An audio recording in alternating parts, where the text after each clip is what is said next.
ধর্মের নামে রাজনীতি করেন, সব নাকি পবিত্র মানুষ। এখানে যেমন তারা গুপ্ত রাজনীতি করেছে, ছাত্রলীগের মধ্যে আওয়ামী লীগের মধ্যে ঢুকে থেকে গুপ্ত রাজনীতি করেছে, অনেক গুপ্ত চাঁদাবাজও জামাতের মধ্যে আশ্রয় নিয়ে আছে। তাহলে পদক্ষেপ নেয়নি, এই মিথ্যাচার করলেন কেন? আপনারা না ধর্মের নামে রাজনীতি করেন, আপনারা না ইসলামের নামে রাজনীতি করেন, তাহলে দ্রুত এই মিথ্যাচার আপনারা করে ফেললেন। জামাত ইসলামের একজন নেতা আরেকজন সাংবাদিক সম্মেলন করে এক নেতা বললেন যে কোরবানির বর্জ্য অপসারণের ঘোষণার সঙ্গে বাস্তবের মিল নেই।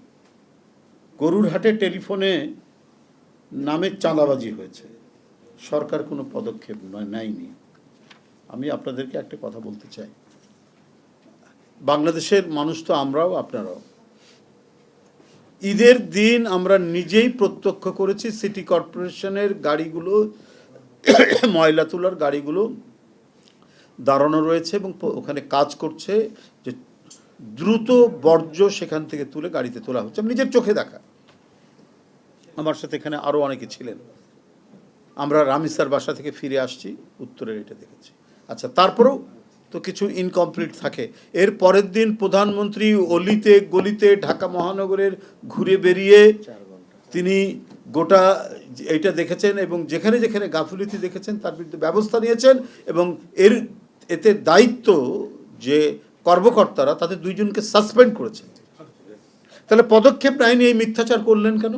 আপনারা না ধর্মের নামে রাজনীতি করেন, আপনারা না ইসলামের নামে রাজনীতি করেন, তাহলে দ্রুত এই মিথ্যাচার আপনারা করে ফেললেন। আপনাদের একজন নেতা বলেছেন যে ৭১-এর জামাত আর এখনকার জামাতের মধ্যে পার্থক্য আছে। ৭১-এর জামাত হানাদার বাহিনীর সাথে আঁতাত করে এদেশেরই মানুষের উপর যখন জুলুম নির্যাতন হত্যা খুন হচ্ছিল সেটাকে সমর্থন করেছে ওইটা। আর এখনকার জামাত হচ্ছে অপপ্রচার, মিথ্যাচার সহ নানা ধরনের অপকর্মের সাথে জড়িত। এই দুইটা পার্থক্য। তখন অপপ্রচার, চাঁদাবাজির কথা তাদের নামে জানা যায়নি, কিন্তু তারা একটি হানাদার বাহিনীকে সহযোগী হয়ে নিজের দেশের লোককে হত্যা করাতে তাদের পথ দেখিয়েছে। এটা একটা বড় ধরনের অভিযোগ। আর এখন সবগুলোতে লিপ্ত, বড় বড় কথা বলছেন, টেলিফোনে চাঁদাবাজি হয়েছে, তো নিজেদের দিকে একবার তাকান। মিরসরায়ে ফেনী নদীর বালু তুলতে গিয়ে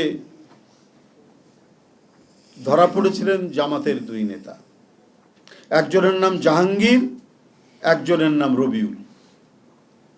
পরে বহিষ্কার করেছে জানার পর। তাহলে তো আপনার দলেও চাঁদাবাজ আছে। আমি তো একটা কি দুইটা উদাহরণ আমি দিলাম। ফেনীতে মামলার থেকে অব্যাহতি দেবে বলে জাকির নামে এক জামাত নেতা, সে আবার রুকন, তাদের কাছ থেকে চাঁদা নিয়েছে, সেটাও পত্রপত্রিকায় এসছে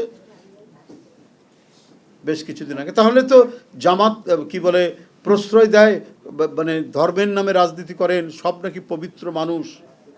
এখানে যেমন তারা গুপ্ত রাজনীতি করেছে, ছাত্রলীগের মধ্যে আওয়ামী লীগের মধ্যে ঢুকে থেকে গুপ্ত রাজনীতি করেছে, অনেক গুপ্ত চাঁদাবাজও জামাতের মধ্যে আশ্রয় নিয়ে আছে।